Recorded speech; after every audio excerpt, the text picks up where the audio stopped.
Okay. Start with y equals x squared, which may be the easiest function to graph. Then we make a table and we sketch the graph. In the table, the graph is going to run from -2 to 2. And of course, that's going to make y run from 0 to 4. I take the interval from 0 to 2. First, I mark -2 and 2 at more or less equal distances as close as I can get them on both sides of my axis.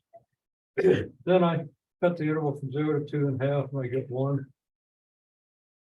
And from 0 to 1 in half, and I get 1/2. And then I do the same thing over here. So we can see that what I've got here is -1, and here is -1/2. So I'm not even going to label them, because the labels can kind of get in the way. Then the interval from 0 to 4, divide that in 2, I get 2. Divide the interval from 0 to 2 in half, and I get 1. And then I cut that interval in half and get 1/2. And cut that interval in half, and I get 1/4. We see these intervals 4 down to 2, down to 1, down to 1/2, down to 1/4. Of course, we see that 1 is here and 3 is here. So we can sketch the points that we get on this table.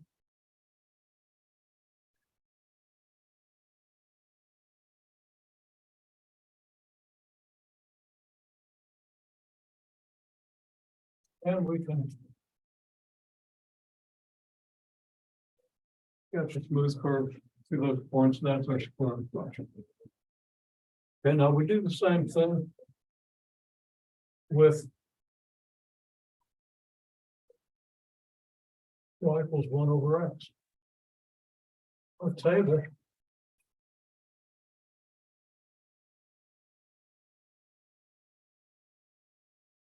is going to look like this.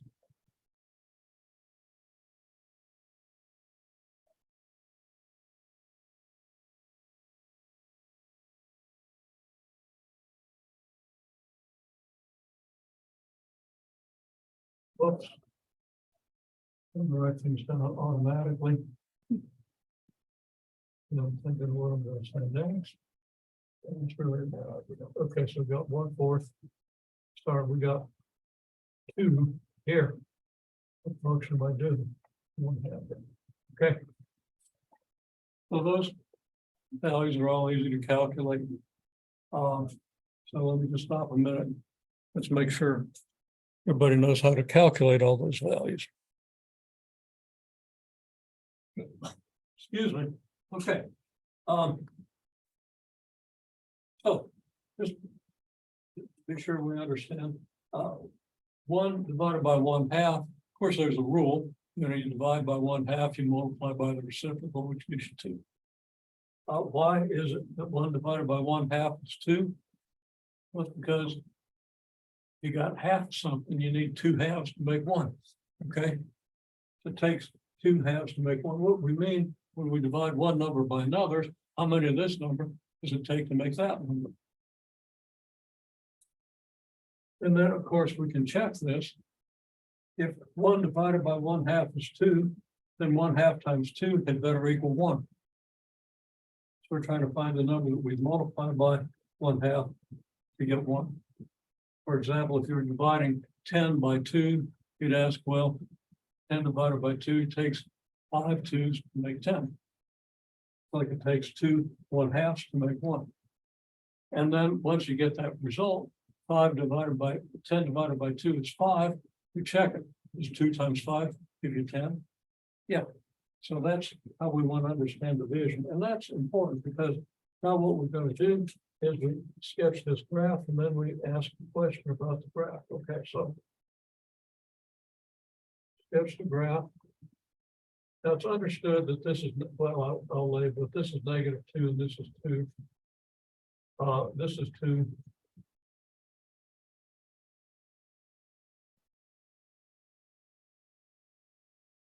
And this, which I should label over here, if I put in there, would be -2. And then we just divide this interval in half and then divide it in half. Divide that interval in half. Then we get 1 and 1/2 here. Divide this in half. And divide this in half. Divide this in 1/2, divide this in 1/2.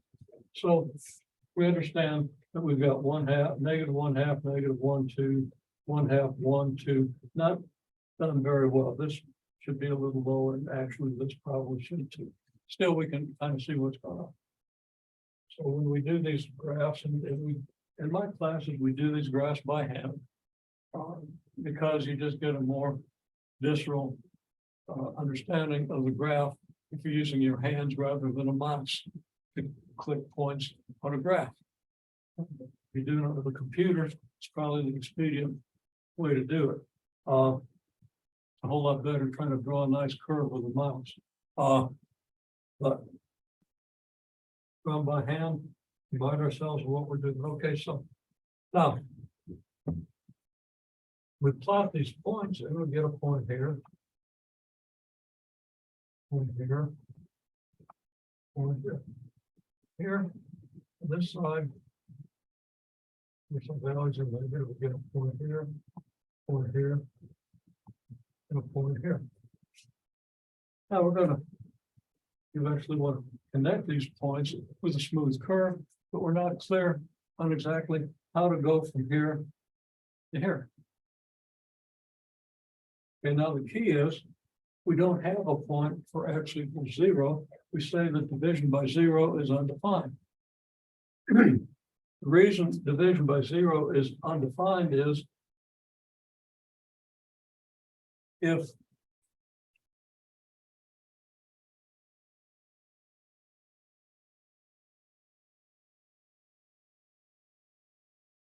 it takes the equation 1 divided by 0 equals x. How do we solve that equation? Well,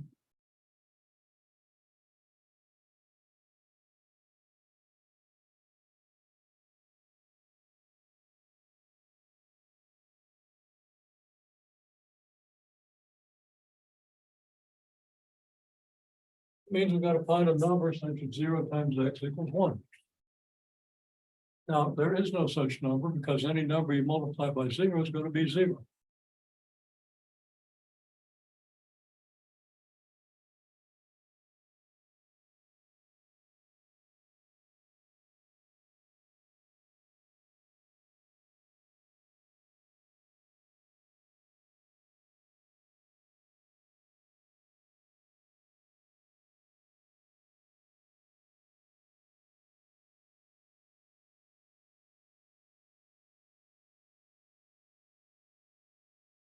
Yeah, well, 0 times x equals 0 for any x. The 1 divided by 0 can't be defined. Another way to look at it, if we multiply both sides of this equation by the denominator, we're out of luck. We get 1 equals x times 0. Of course, we're not allowed to multiply both sides of the equation by 0. So we really can't make that argument, but we can make this argument. If there was an x such 1 divided by 0 equals x, then in the same sense that 10 divided by 2 is 5, because 2 times 5 is 10. We say, well, 1 divided by 0 is x because 0 times x equals 1. Whoa, 0 times x can't equal 1. Okay, so having obtained these points, well, we can sketch a nice smooth curve here. But where do we go after this? A lot of people want to turn around and go up here and connect this point to this point. But if you do, you're going to go through the y-axis, which gives this thing a value when x equals 0. So if I drew it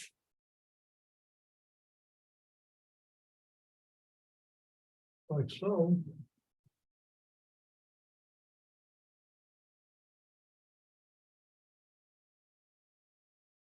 right here would be the point, let's say 0, y, and then we'd have to say that 1/0 equals 1. There's no way that could happen. So we can't do this. And so what do we do? Well, we start asking the question, what if we did 1/4? What would 1 divided by 1/4 be? Can you show me your fingers? Yeah. How many quarters does it take to make a dollar? Okay, 1 divided by 1/8 is 8. 1 divided by 1/millionth is a million. Okay, well, where's 1/4? 1/4 would be like here. 1/8 would be like here. We could keep going closer and closer to 0. Because go twice as close each time. And the numbers we get here would become really big. Okay, if we go twice as close as 8, we get 16. Twice as close as 16 is 32. Okay, twice as close as 32 would be it'd be 1/64. So 1/x would be 64. Okay, and 4 more steps and we've got 1,000. And where's 1,000? Well, that's about 250 feet up there. Okay, and we can keep going closer and closer to 0. And in the limit, well, this thing becomes an asymptote.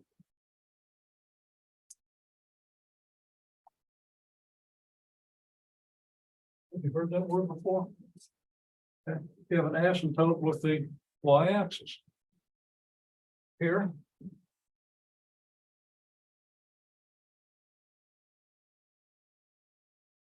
You're going to get an asymptote. You're going to get one down here and down here as well. Okay. So those are important properties. Now another function.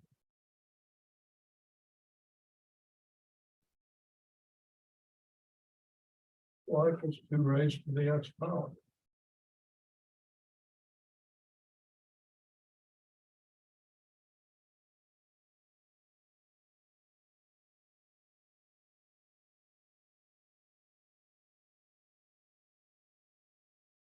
Okay, well, 2 to the -2. Now let's see if you got the arithmetic here. I'm pretty sure you do, but let's just check it out. Okay. So.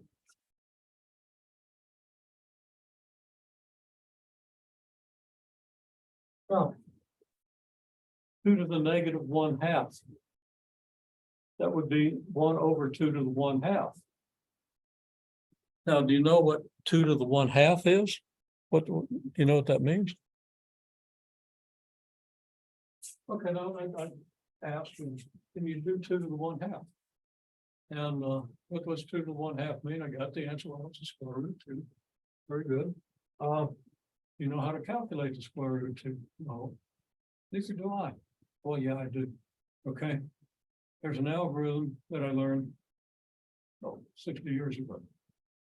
It's useless pretty much. Just memorize it's about 1.414, and that was good enough for pretty much anything we needed to do. And you'd always go to a table of logarithms to do all kinds of stuff. We didn't have calculators. They didn't exist. Computers did, but they were big, bulky, and expensive. You know, fill a good sized room. You can't carry that around with you, so that was impractical. I tried, but yeah, I never did get strong enough to pick up a room full of machinery. Okay, so you can't calculate 2 to the 1/2. You know, if you can't calculate it, we're not going to use it. Okay, you know you can do it with a calculator. You can get it as close as you like, but I don't want to use numbers here.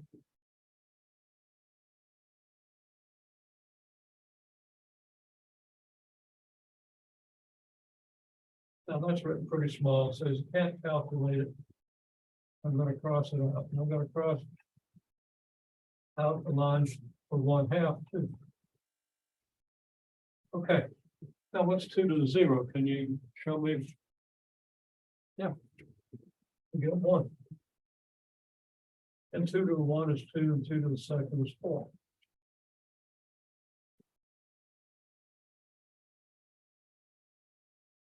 So I'm going to put -2 here. 2 here. So there's my 1, there's my 1/2. -1, -1/2. And then I'm gonna need numbers that go up to 4. They don't go negative because you can't get a negative. You raise 2 to any power, any real power, you don't get a negative number.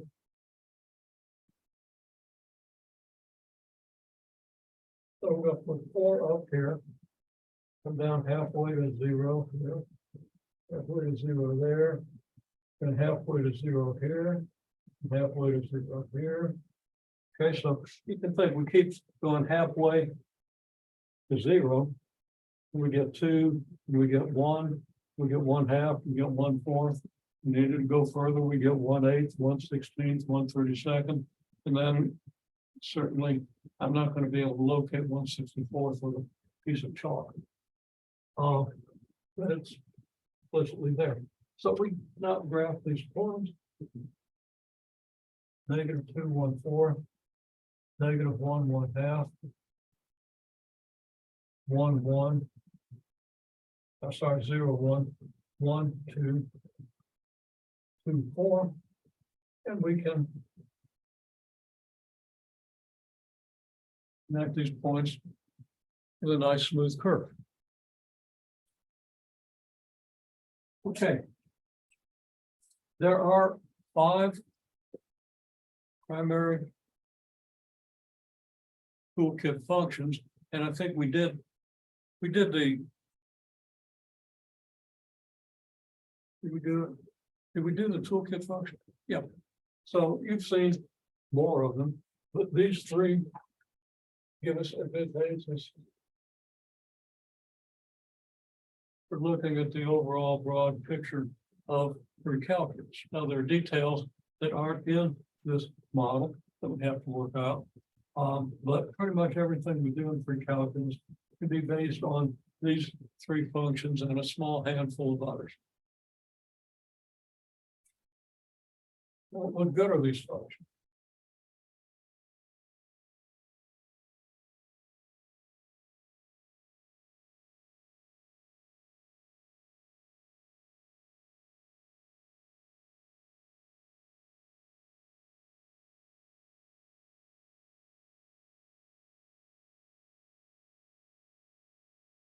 Okay, let's say this is the 1/x function.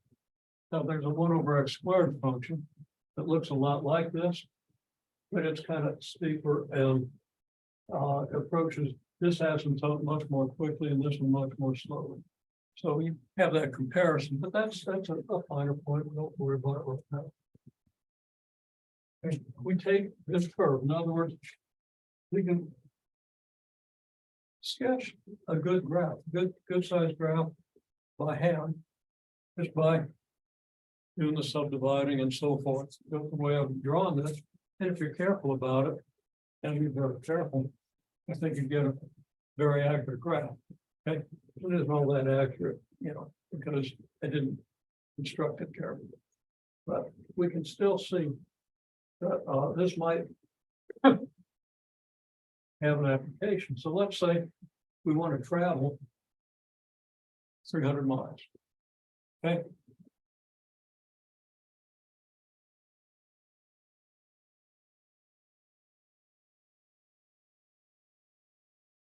And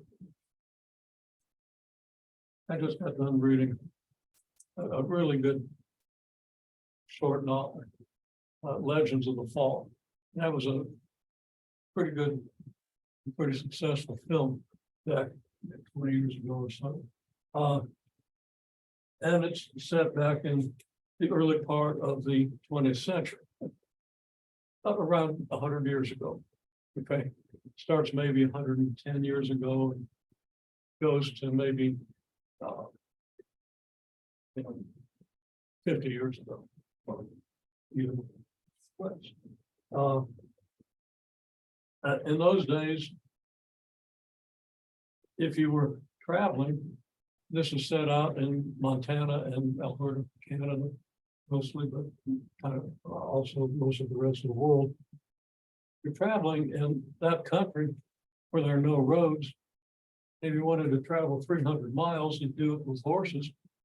Okay, and, you know, with a horse, you can't run a horse at 30 miles an hour all day. Okay, so you're not gonna make that trip in 10 hours. Okay. More like, you know, 10 miles an hour. I'm not sure what a horse can actually do. You know, I grew up watching westerns. You watch westerns, those things gallop all day, all night, all month, all year, 24 hours a day. Okay, well, that's not the way horses act for killing. And what they will run themselves to death. Okay, well, that bit of color aside. So let's say you're traveling at 10 miles an hour. Okay.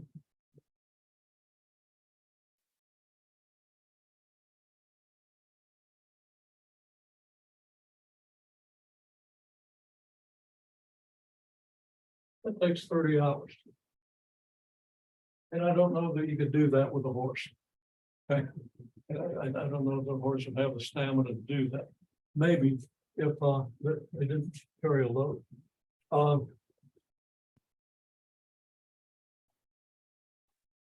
Let's go up to a little better speed. Let's go to 20 miles an hour.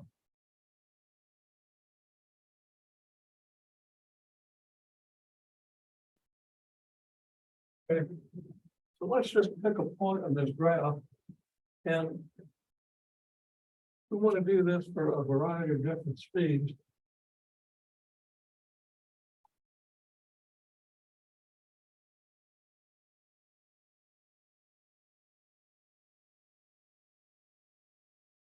At 75 miles an hour, it takes 4 hours. Well, we can kind of put these points on the graph and see if they make sense. It probably won't because I didn't make the graph carefully enough, but we get an idea of what this graph might be useful for.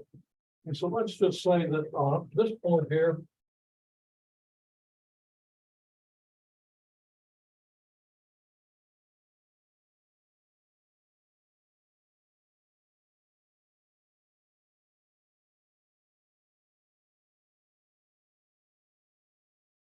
okay, I'm going to go.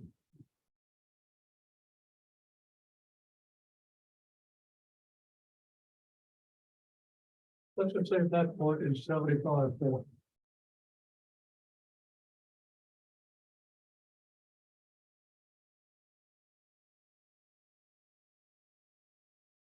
I'm going to subdivide this. I'm going to pick 80. I'm going to say 80 is just a little more than 75. I'm going to put it here.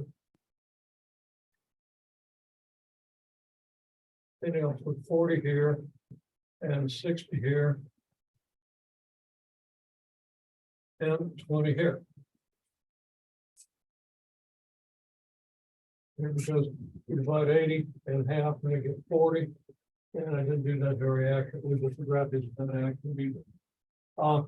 So let's see if some of these other points will at 20 miles an hour, it should take 15 hours. So if this is 20.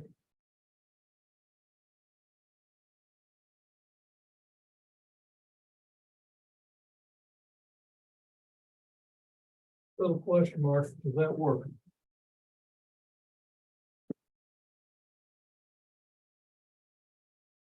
Okay, I'm gonna say if that's 20. Then 16 is probably about here. Which means that 8 is about here. And 4 is about here. If I fudge this a little bit, it looks like 2015 belongs on the same graph as 75.4. Reasonable. So maybe I did draw that graph fairly well. Just going freehand, I kind of know what this shape is, but I'm not real good at doing it. Okay. At 40 miles an hour, what's it look like for 40? So if I do this honestly, it looks like it's a little more than 8. Okay. And actually 40.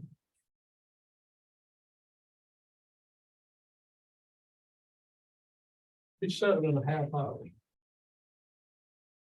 Okay, but of course I had 40 a little bit too close to the origin. If it had been a little further, I might well have gotten something even closer to 7.5. Although a little more than 8 isn't a bad approximation.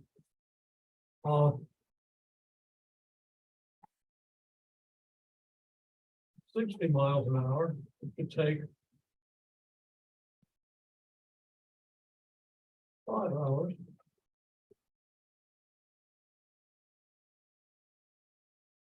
Well, again, I'm a little bit off. It looks like if this is 4 and this is 8, this is between 5 and 6.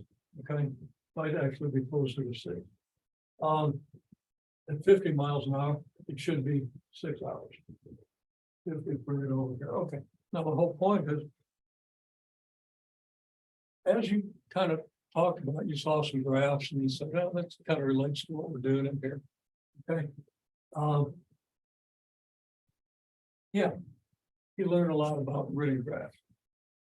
And you learn a lot about functions. Why should this match this graph? Okay, this is the 1/x graph.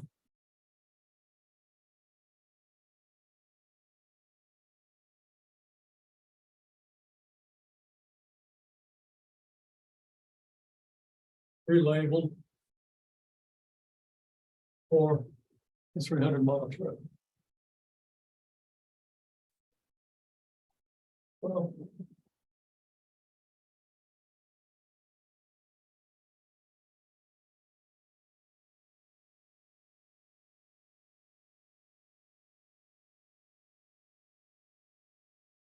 when you're traveling, we know that the rate is distance divided by time. And rates are a big deal in pre-calculus because they're an overwhelmingly huge deal in calculus. Calculus is a study of rates, basically. Okay, so we start with the idea that rate is distance over time. So in this case, if this is time, and I'm going to use T for time, and I'm going to use V for speed. So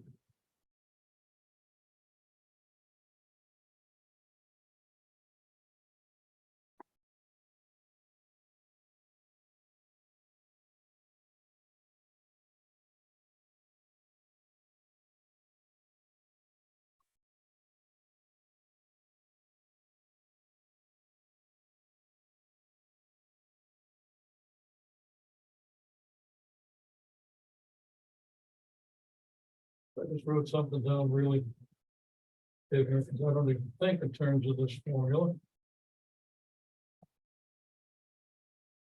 Okay. Rate is going to be your speed. Distance. Well, the distance is 300 miles.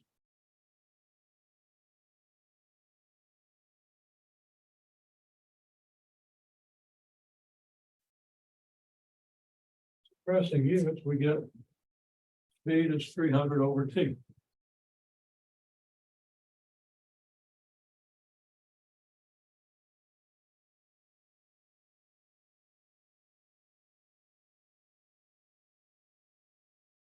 If we solve this for T, multiply both sides by T, divide by V.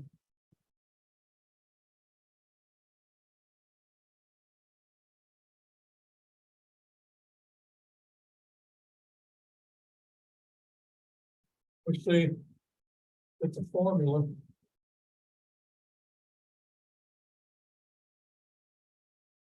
here is the time is 300 divided by V.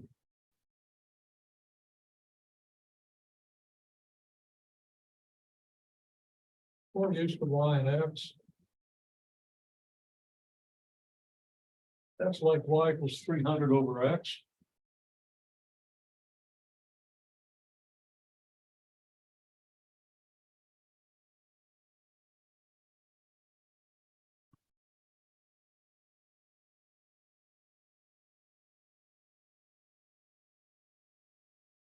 Which is Y equals 300 times 1 over X. And where do I one over X come from? Right there. So if we went to this graph. And instead of 2, we put 300 here. And instead of 1/2, we make this 1. Well, we have a graph that represents this trip time. Now, the whole point of that discussion is this is just one of an immense number of applications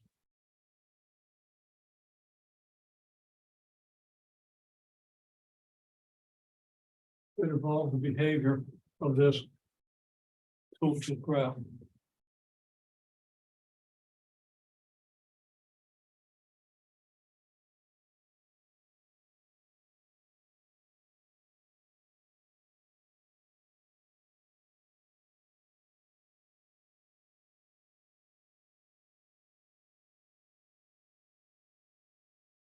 Now I get confused between proportions.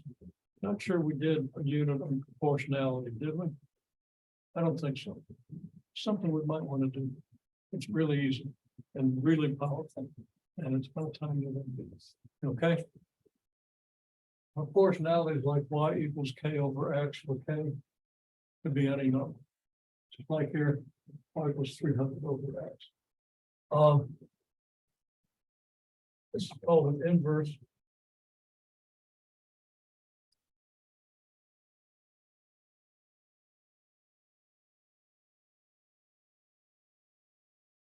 proportionality. Okay, now I swear that whatever ability I have as a mathematician would be less had I not learned about proportionalities and inverse proportionalities in 8th grade.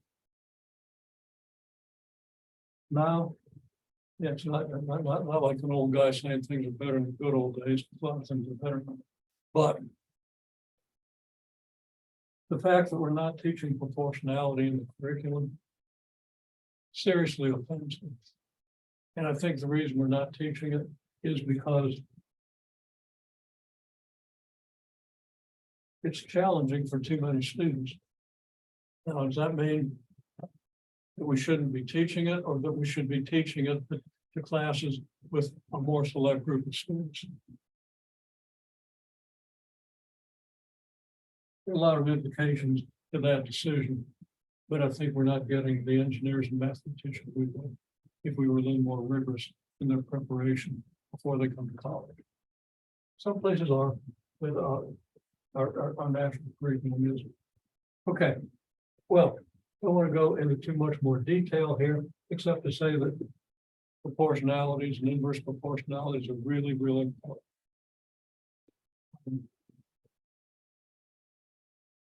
Okay, that's an example. Just one example of a huge number of examples. Another example is gears. Okay, if you got a gear with 32 teeth and another smaller gear with 4 teeth, and they're built so that you know gears. Then every time the one with 32 teeth makes a revolution, the one with 4 teeth makes 8 revolutions. 4 goes into 32 8 times. So every time 4 teeth come by here, this little gear does a full rotation. For this thing to make a full revolution, 32 teeth got to come by here. So this is going to make 8 revolutions for every 1 revolution this makes. Okay. So the number of revolutions is inversely proportional to the number of teeth. So if y is the number of revolutions, you would divide some number by the number of teeth. So if this one's doing 30 revolutions per minute, then you would do. Well, I don't want to go into the details and spout the numbers, but he would use this sort of proportionality. The more. With the fewer teeth you've got, the more revolutions you're going to get on the smaller teeth. Okay. Just another example, and I probably go on for a while with additional examples, but I'd probably be thinking in terms of physics. So we don't want to necessarily go there.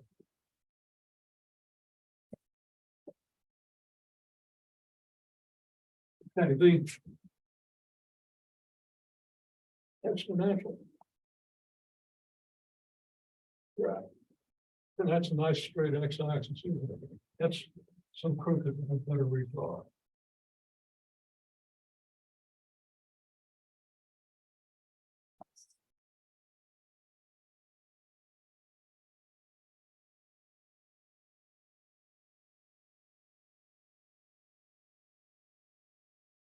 Okay. I didn't put a y-axis in this, but you understand that this is the shape you get from the exponential function. Just look at this, like that shape, and just draw that shape. If you draw it right,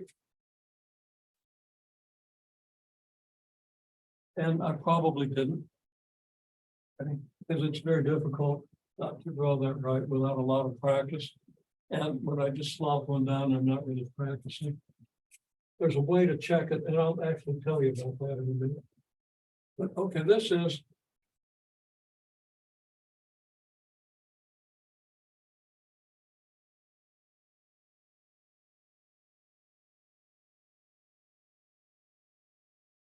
the value of an investment. This is time.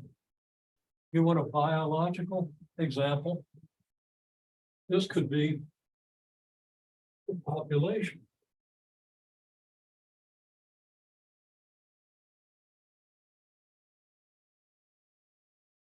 And this could still be time. Population of what? So you build a fish pond. And you got a barrel of fish and you dump it in the pond. Okay. And the pond has plenty of stuff for the fish, plenty of room for the fish to stay away from each other because fish are usually cannibalistic. So that when the little ones hatch, if you got too many fish in the pond, they just get eaten. Okay. And a lot of them get eaten anyway. That's why they lay a lot of eggs. So you select the ones that are really quick and really smart. Okay. So what happens is, in the ideal model, these things reproduce at a constant rate. Let's just say that every pair of fish, on the average, produces a new pair every 10 days. So that after 10 days, if you got 10 fish in the pond, and I don't want to use 10 twice. So you got 8 fish in the pond. After 10 days, then you're going to have 16 fish. Now they don't mature that fast. They don't reach reproductive age in 10 days, but let's just pretend they do. Okay. So after another 10 days, every pair of fish in those 16 is going to produce a new pair. You're going to have 32 fish. And then 64 after another 10 days. And it's not going to take long to your pond is full. So this could be a model of population or a model of how an invasive species takes over. Many models. Or it could be a model of the value of an investment. Let's say that this is today, and you invest $1,000. Okay, then after so many days, you'll have $2,000. That's going to be a lot of days. Okay, because to double the value of investment at present interest rates takes ballpark 20 years.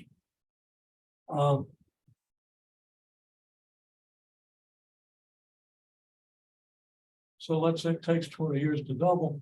Well, then in another 20 years, it'll double again and so forth. So let's just take a model here. Let's say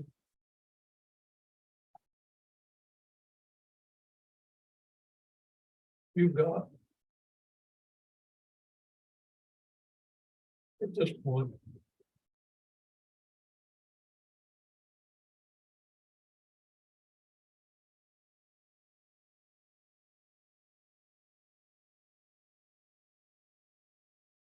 let's just say this point is 60.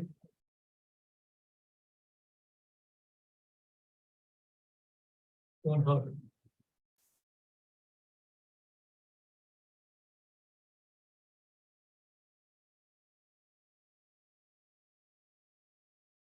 Let's say we've got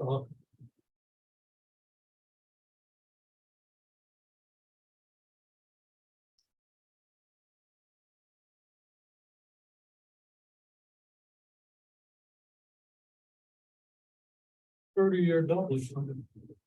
Now remember, if we draw an accurate graph of the basic 2 to the x function, we call that the basic exponential function, we're going to get a curve that allows us to make predictions.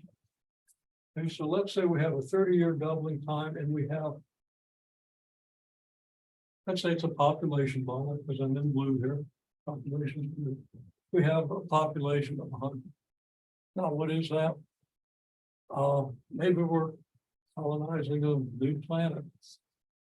Okay, and we've got 100 people. And we expect the population to double every 30 years. And there's plenty of room on the planet. And somehow people are getting along and not killing each other. I mean, that's unfortunately something that having trouble controlling. But anyhow, we have 30-year doubling time. Okay, so if this is 60, then this is 30.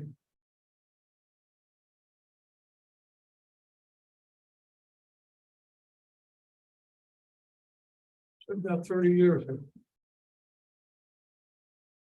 And in 30 years,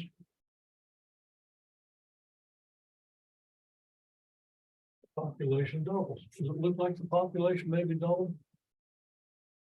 Does this Y value look like it's double this Y value? Well, the Y value is how close you are to the x-axis, right? Or the t-axis in this case, time axis. So it's conceivable this point is twice as close as this point to the x-axis. If we go another 30 years,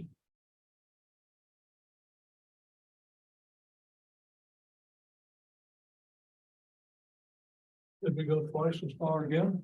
Did we double again? It kind of looks like it. Now remember, I sketched this thing freehanded, and if the doubling time works out, that's just luck.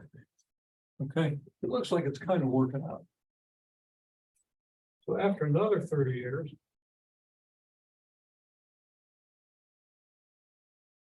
we double again. It looks like we're not quite doubling.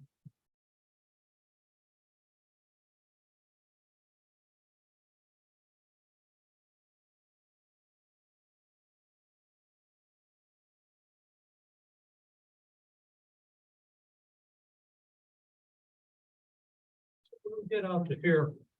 This doesn't look like it's double this. Okay, but this looks like it's conceivably double of this. In other words, the Y coordinate here looks like it's maybe double the Y coordinate here, then here. But then I probably choked when I was trying to do a good graph. I didn't want to go as steep as I could have. I should have gone steeper between here and here, because this is not the double of this. My point is,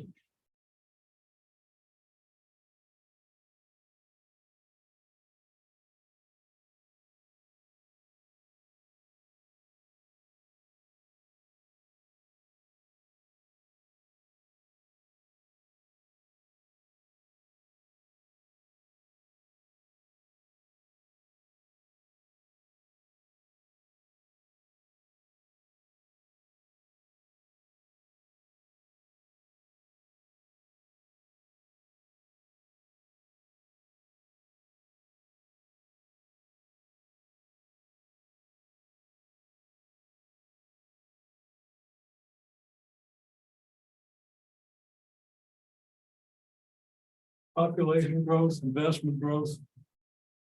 Okay. Using an accurate 2 to the x graph, we could just take the curve and label it in such a way as to predict population growth, investment growth, or a huge number of other things.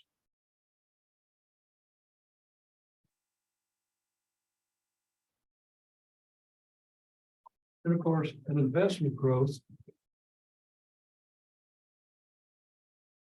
is going to be of practical interest and everybody's financial future, assuming the financial system remains viable. Okay, and it has for a long time, and we hope it will. Okay. Now, another application, an application of the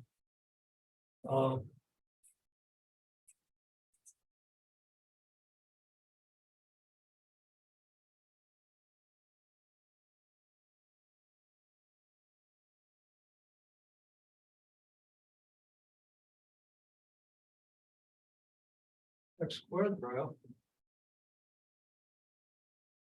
I take the x squared graph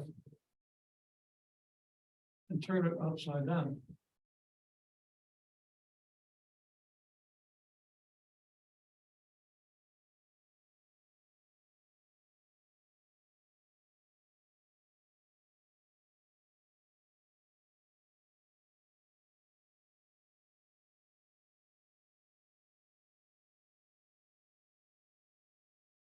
We'll take the inverted y equals x squared graph, we shift it up and over. And we get a model of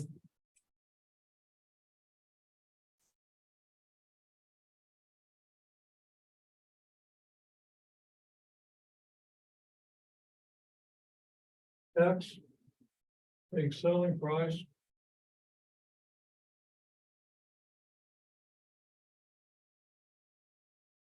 Y being profit.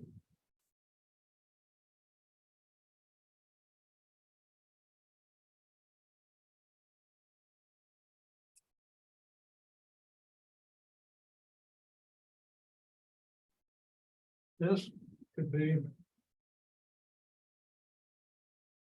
quadratic function you get if you know the zero, well, and some other information. I don't want to go into too much detail, but this is the graph of a quadratic function. And we've already seen, I think, how you can graph a quadratic function, finding the axis of symmetry and the vertex and stuff. So, yeah, that's kind of a big deal in pre-calculus, in the early part of the course. We're already there. We already know how to do that. So if you know what this function is,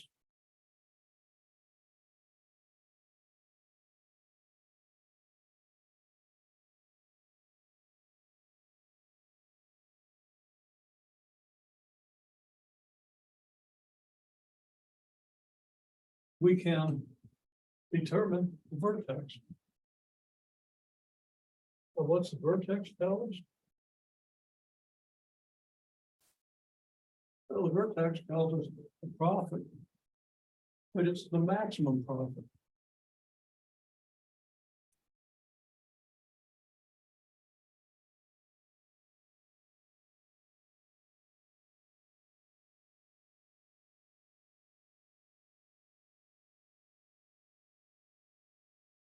What else does it tell us?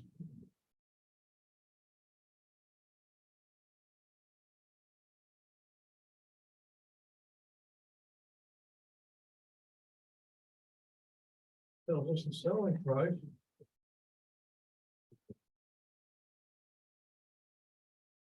You get the maximum.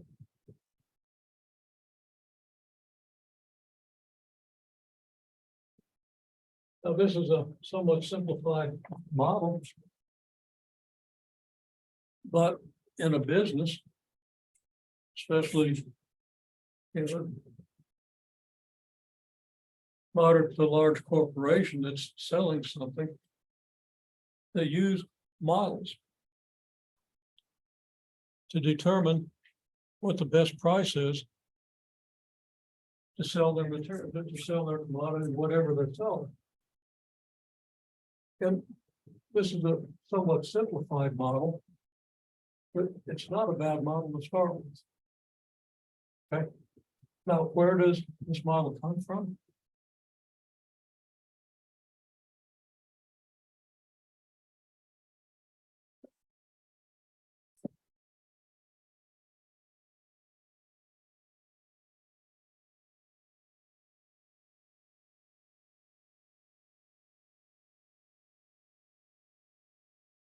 Again, this is a simplified model.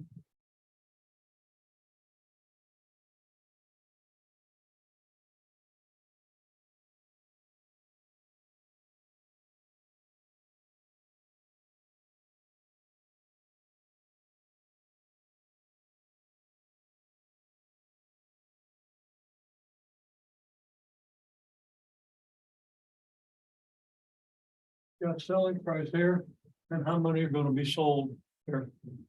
Now, the more you charge, the fewer you're going to sell. We assume that this graph is linear.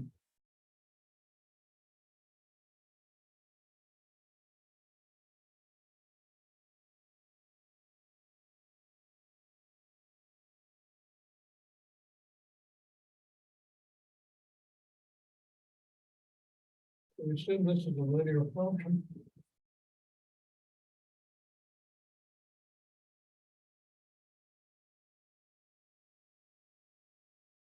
Y equals mx plus b.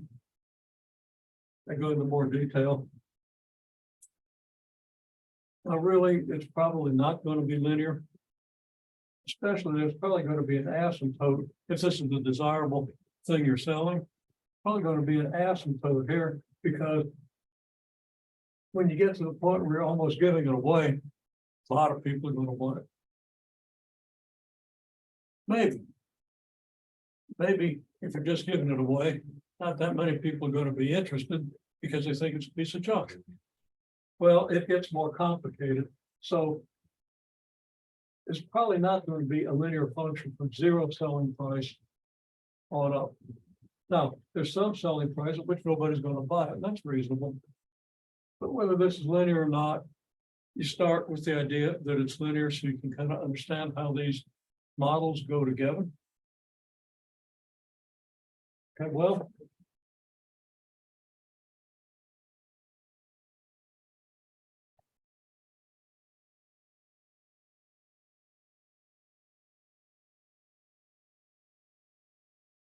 you sell at price X.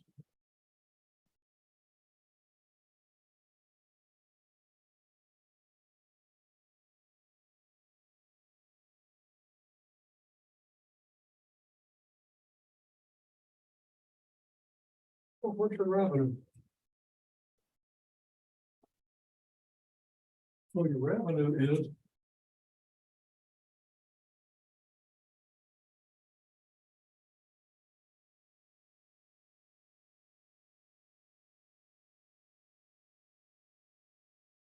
it's the number sold times your selling price. You know how many you're going to sell and how much you're selling it for, then you know how much revenue you're going to get when you sell it. Okay. So the number sold is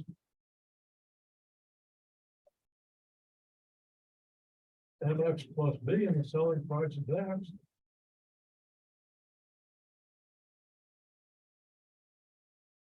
Get mx squared plus bx.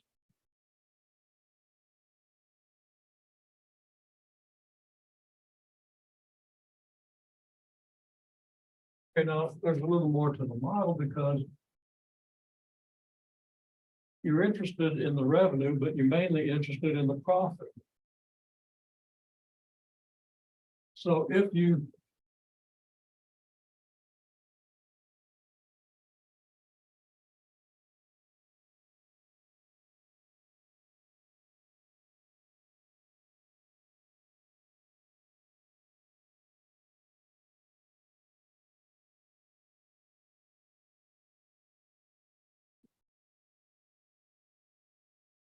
if the cost to produce X items is C.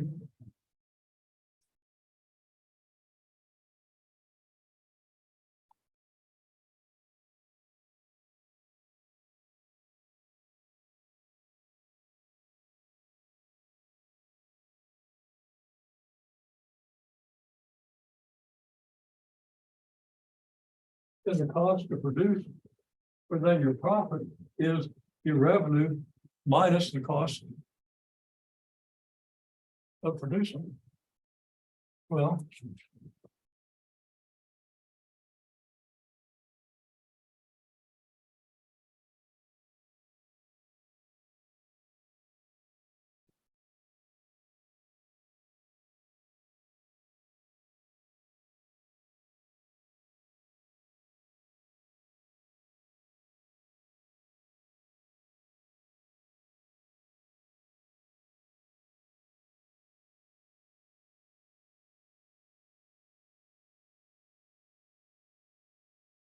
quadratic function is going to have an axis of symmetry and two zeros.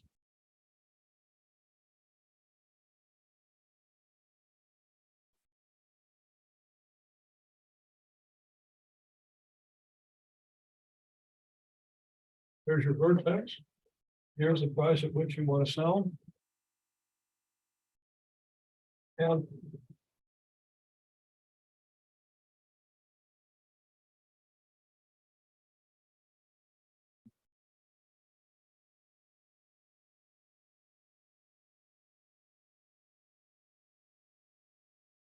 your solutions of mx squared plus bx minus c equals 0,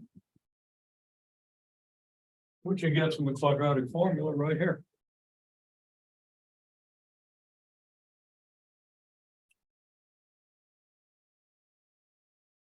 Now, assuming we know the quadratic formula, and in this case, I know we do.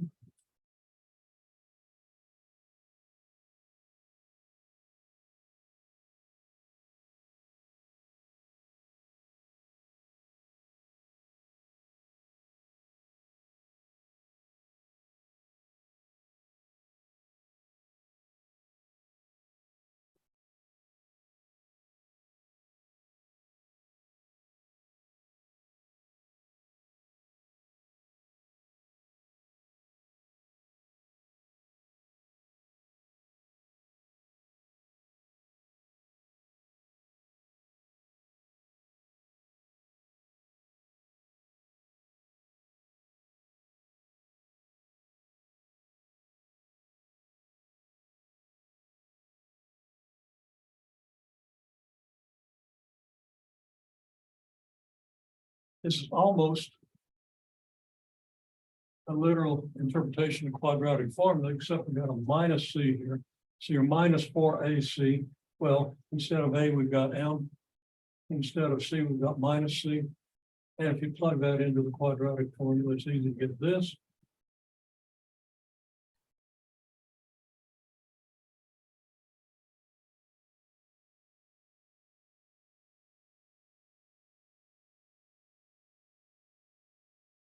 Is what you want to get the vertex. Talking about axis of symmetry.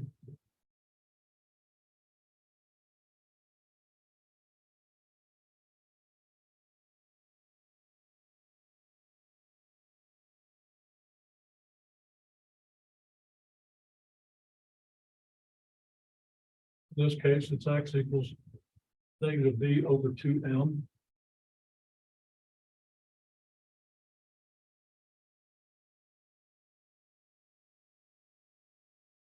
And this